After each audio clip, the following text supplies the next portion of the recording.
Hey everyone, but before we're gonna jump in our presentation, I would actually like to understand what kind of a crowd I'm speaking with. So could everyone who has a technical background in terms of education please raise their hands? All right. And from these people, how many of you did a degree in biology or something that was related? All right, I did less. Cool, thank you. First of all, congratulations on being here at the Biodesign Challenge. I'm sure that for all of us here, it has been quite a journey to end up occupying in the field of biodesign. But it appears that it's especially irregular for those of us with a background in STEM. And why is that? In this presentation, we'll be making a point about the importance of the cultural component in dictating our career preferences. These cultural components surfaced especially vividly in narratives around space exploration. I once interrogated a colleague of mine who was doing space architecture about why she actually ended up doing space architecture. And she answered, well, I grew up thinking that the coolest possible job to do was at NASA. And I asked her why, and she was like, I don't know, it's just space, it's really cool. But what is it really about NASA that makes it so attractive for technical people? What's actually the entire pop cultural narrative that has been meticulously constructed around it for 3/4 of a century. And similarly to other pipelines, the STEM pipeline, in the STEM pipeline, one thing leads to another.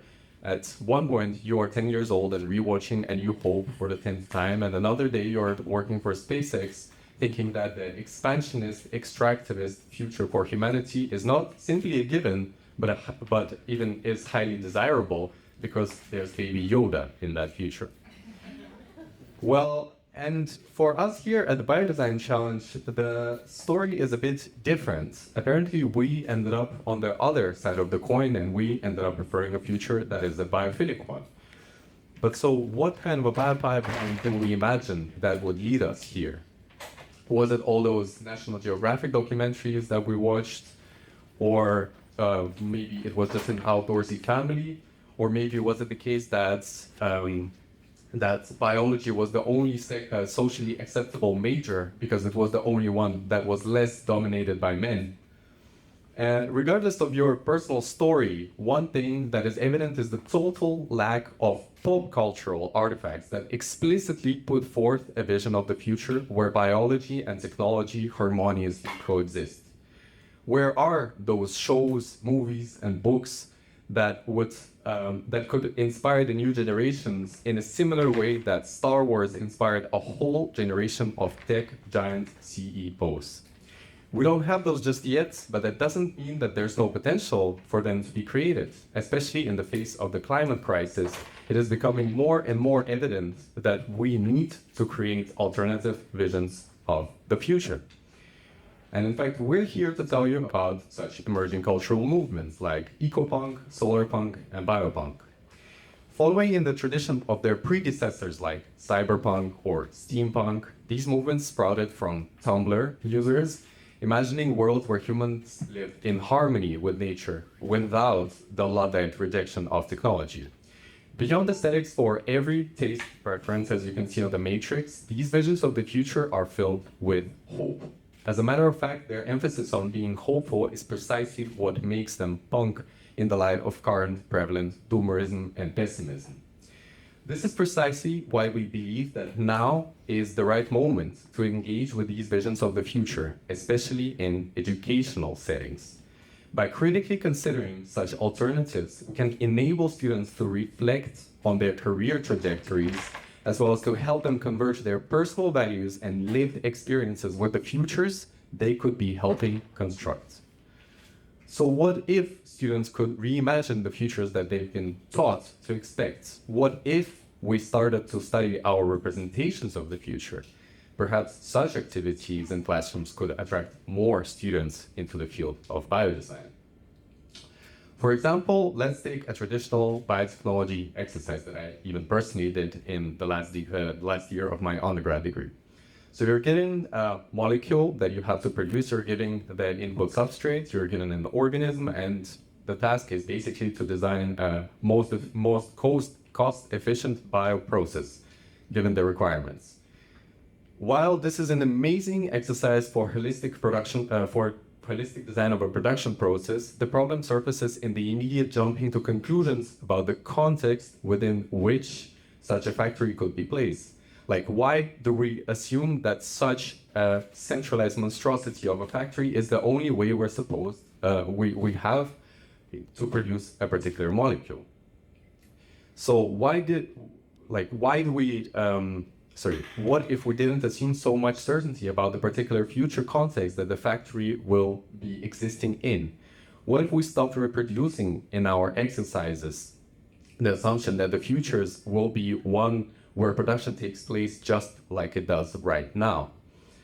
So what if we used the mimetic power of existing aesthetics and niche sci-fi genres to make students reflect with their peers on the kinds of worlds that they actually would like to contribute to? What if instead of traditional exercises we made students innovate in contrasting future scenarios? The power of contextual exercises is the necessary world building that comes with it. For those fans of space exploration, it might be revelatory to consider what it would actually mean to build a factory on the surface of colonized Mars. And perhaps by contrasting the pre-existing cultural narratives with more outside-of-the-box reflections on decentralized means of production, we can spark and direct innovation towards more constructive and unconventional methods. Okay, so now my job for the next part of the presentation is to convince you that what we are presenting now is not just Gen Z vibes and aesthetics, but the capacity to envision and navigate alternatives and desirable futures is a recognized competency in the field of sustainability education that we can start to nurture in classrooms right here, right now. So we're not saying that engineering students shouldn't do the cost efficiency production analysis. What we're saying is that we shouldn't just stick to the probable. The probable is just one of the scenarios amongst many. And as the famous futures column likes to remind us, the future is open. And its shape depends on the view that we hold of it in the present and how much agency we believe we have to influence it now. Okay, so now nurturing the future literacy of STEM students. Why do we think that's necessary if we want to get more engineers and scientists in the field of biodesign?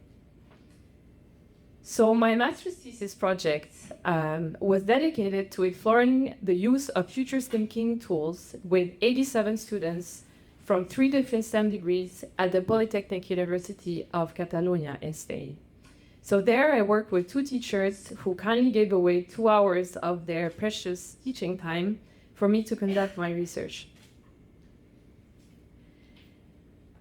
There I designed and implemented a 2-hour future thinking workshop consisting of 3 different exercises, each mobilizing a future thinking tool from the field of future studies. So the first one on the left is scenario building. So in this first step, groups of students were given a particular sustainability issue that was defined by their teacher who I was collaborating with, and aided by an inspiring prompt projecting them in 2050, they had to map out the elements that constitute this new reality in which a particular issue has been solved and a new status quo was reached. The second phase was a persona narration exercise. So aided by a notepad, students had to fill in with words and narrate the journey of an aspirational version of themselves who contributed to one of the transformations they identified in the scenario building exercise in the first place. So the aim here was to set a psychological distance for students to imagine what it would look like for them to be an agent of change. So they had to reflect on the kind of values that guided them, the trials and tribulations they went through, and the signals of change that made them believe that this transformation was actually possible. And then finally, in the last phase of the workshop, students had to come back to their present selves and in groups propose 3 educational transformations that they would like to see taking place in their university, and that they believe would support them in having the kind of agency they projected themselves as having. So basically, in this action research, I use futures thinking to gather insights from students' experiences and ideas related to how we could improve their learning experience in relation to this question of youth agency. I now like to share two things that came out of this workshop, which are useful in the context of trying to grow biodesigners from the traditional STEM pool through the development of futures literacy. So the first one is the students' answer to the post-workshop survey question, where I asked them, what is the main thing that you believe makes it hard for young people to pursue a socially or ecologically responsible career path? So what came out of their answer was a deep sense of uncertainty regarding the future, regarding the possibility of systemic change, and that their individual action could actually matter. So here on the very left, you have the two main thematics related to students seeking economic security and status in traditional STEM careers. And the fact that sustainable or socially engaged career paths, on the other hand, were seen as not as rewarding. So this high uncertainty regarding the future was also associated with a general sense of powerlessness as young people, and the feeling that there are no inspiring journeys for them to look up to. Young people are worried about the future, and the general sense of worry and powerlessness is an important barrier for them to have the courage to take unconventional routes, such as biodesign. The second result I'd like to share with you, and a more hopeful one, I hope, is their answer to the two open-ended survey questions, where I asked them, what, if anything, did you learn about yourself and others through this futures thinking exercise? So what we understood from the insights students shared is that the exercise acted as a sort of mirror. Through the persona device and imagining themselves contributing to this desirable future, students actually defined what it even means for them to be an agent of social transformation. So the exercise basically led them to set their own standards against which to evaluate their current pathway. So some of the students realized that they could actually be creative. Others realized that there was some kind of discrepancy between what they aspire to and where they are currently. And here on the right are the two main insights they gained from others through the exercise. So they got new ideas, a boost of motivation, and a reminder of the important role they actually represent for society. So by confronting themselves to others' imagination, students were reminded of their bigger purpose, of why they are even pursuing studies. So my message to STEM teachers is that we need to pause the treadmill now and then. And we need to start providing space for students to reflect on what future they actually desire for themselves and for society. Otherwise, we believe that we risk losing those who have a sensitivity to socio-ecological issues, to extractive and fossil industry. Because we didn't nurture this capacity to see themselves as active agents of change in the face of uncertainty and adversity. And because we failed to get them excited about alternatives. I'd like to finish with this quote from Ruha Benjamin, who reminds us to imagine and craft new worlds as much as we dismantle the one that we cannot live within. We're a species of storytellers, after all, and it might be time for us to take stories seriously. We need moments in our education which are not about getting it right or wrong, but about digging inwards, thinking about the values, hopes, and fears that animate us. Because this is actually how we can inspire students to get into unconventional, interdisciplinary, sustainable, and creative fields such as biodesign. If I understood well, you don't become a biodesigner if you don't believe that things can change, right? So this sense of agency in the face of uncertainty is what we should nurture in these students. And future thinking allows us to do just that. Imagine alternatives and what we can do to build them in the present. Thank you very much.